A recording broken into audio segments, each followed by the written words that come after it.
Judul perikopnya kasih setia Allah dan ketegaran hati Israel. Kalau sudah dapat, boleh kita sama-sama membaca firman Tuhan secara bergantian. Saya ayat yang ganjil, Bapak Ibu Saudara yang kekasih di dalam nama Yesus boleh membaca ayat yang genap. Nanti ayat yang ke-48 kita baca bersama-sama. Kasih setia Allah dan ketegaran hati Israel. Haleluya. Bersyukurlah kepada Tuhan sebab Ia baik, bahwasanya untuk selama-lamanya kasih setianya. Siapakah yang dapat memberitahukan keberkasaan Tuhan, memperdengarkan segala pujian kepadanya? Berbahagialah orang-orang yang berpegang pada hukum, yang melakukan keadilan di segala waktu. Ingatlah aku ya Tuhan, demi kemurahan terhadap umat-Mu, perhatikanlah aku demi keselamatan daripadamu. Supaya aku melihat kebaikan pada orang-orang pilihan-Mu, supaya aku bersuka cita dalam sukacita umat-Mu, dan supaya aku bermegah bersama-sama milik-Mu sendiri. Kami dan nenek moyang kami telah berbuat dosa, kami telah bersalah, telah berbuat fasik. Nenek moyang kami di Mesir tidak mengerti perbuatan-perbuatan-Mu yang ajaib, tidak ingat besarnya kasih setia-Mu, tetapi mereka memberontak terhadap yang maha tinggi di tepi laut Teberau. Namun diselamatkannya mereka oleh nama-Nya untuk memperkenalkan keberkasaannya. Dihardiknya laut Teberau sehingga kering, di bawahnya mereka berjalan melalui samudra raya seperti melalui padang gurun. Demikian diselamatkannya mereka dari tangan pembenci, ditebusnya mereka dari tangan musuh.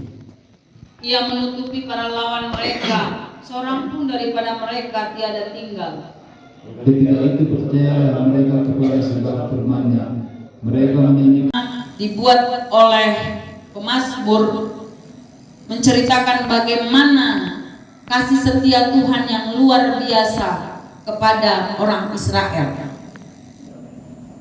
Dikatakan tadi di ayat 6, nenek moyangnya tidak mengenal perbuatan-perbuatan Tuhan yang ajaib, tidak mengerti perbuatan-perbuatan Tuhan yang ajaib di Mesir waktu mereka dibebaskan oleh tanah Mesir.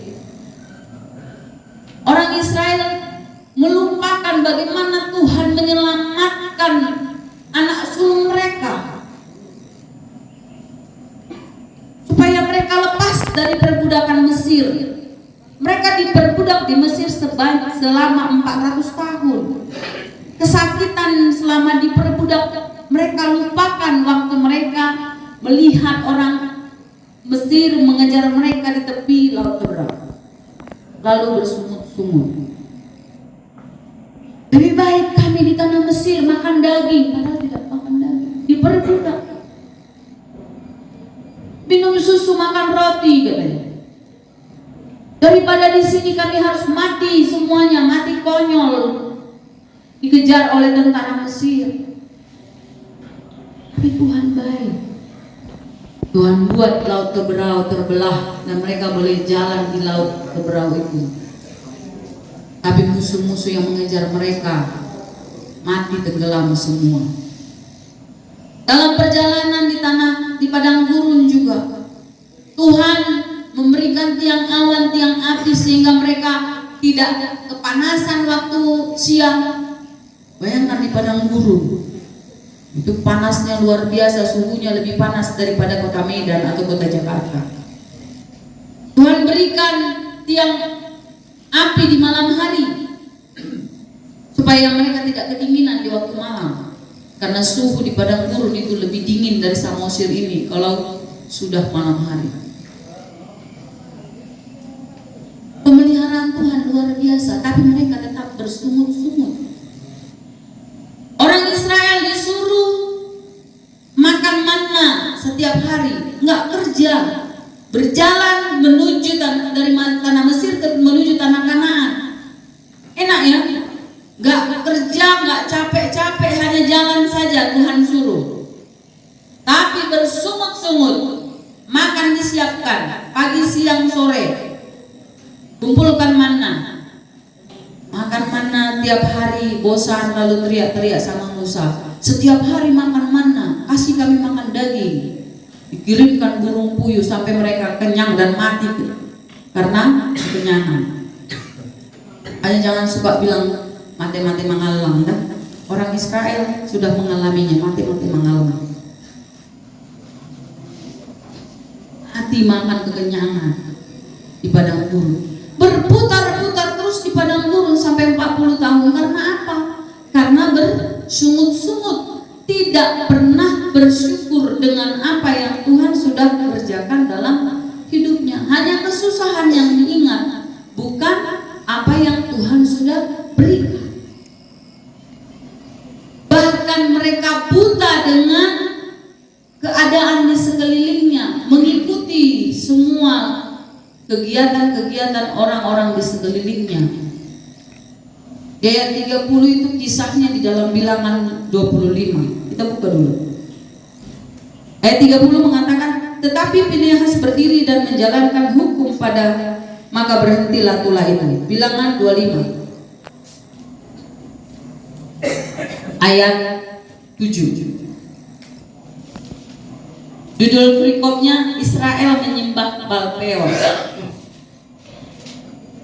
Saya baca untuk kita ya, ayat 7. Ketika hal itu dilihat oleh Finehas anak Eleazar, anak Imam Harun, bangunlah ia dari tengah-tengah umat itu dan mengambil sebuah tombak di tangannya, mengejar orang Israel itu sampai ke ruang tengah dan menikam mereka berdua, yakni orang Israel dan perempuan itu pada perutnya. Maka berhentilah tulah itu menimpa orang Israel.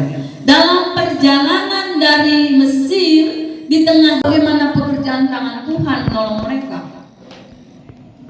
mereka lebih tertarik dengan dunia sekelilingnya, sampai mereka mengkawin di tengah-tengah perjalanan sempat-sempatnya. Kalau orang mau lepas sampai ke tanah perjanjian, mereka, kalau kita kan udah dilepaskan dari satu tempat perbudakan yang luar biasa, Tuhan sedang menuntun kita ke tempat yang indah, yang bebas.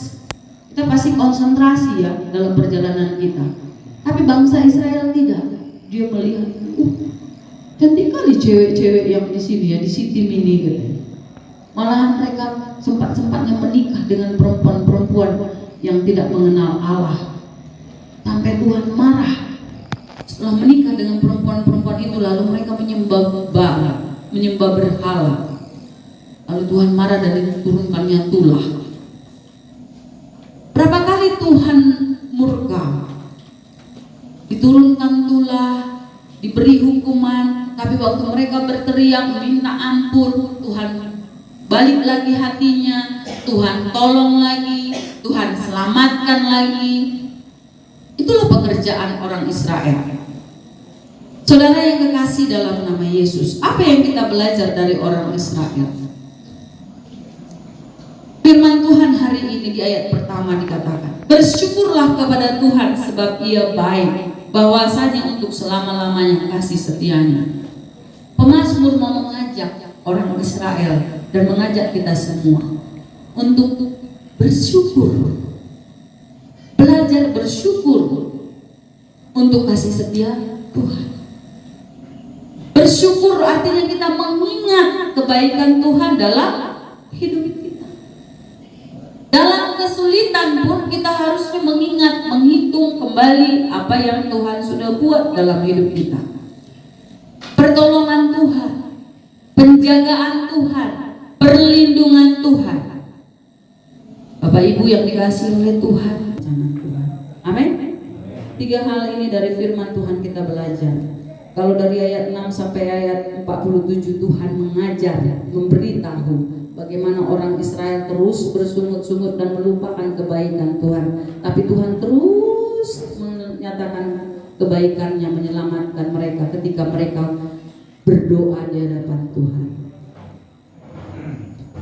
3 hal ini diingatkan oleh pemazmur. Bersyukurlah untuk setiap kebaikan Tuhan dalam hidup kita. Ingat kebaikan Tuhan, jangan hanya ingat kesusahanmu. Yang kedua, hiduplah dalam tuntunan Tuhan. Kalau kita pernah lupa akan tuntunan Tuhan, akan perintah Tuhan, kembali kepada tuntunan Tuhan. Yang ketiga, tetap memiliki pengharapan.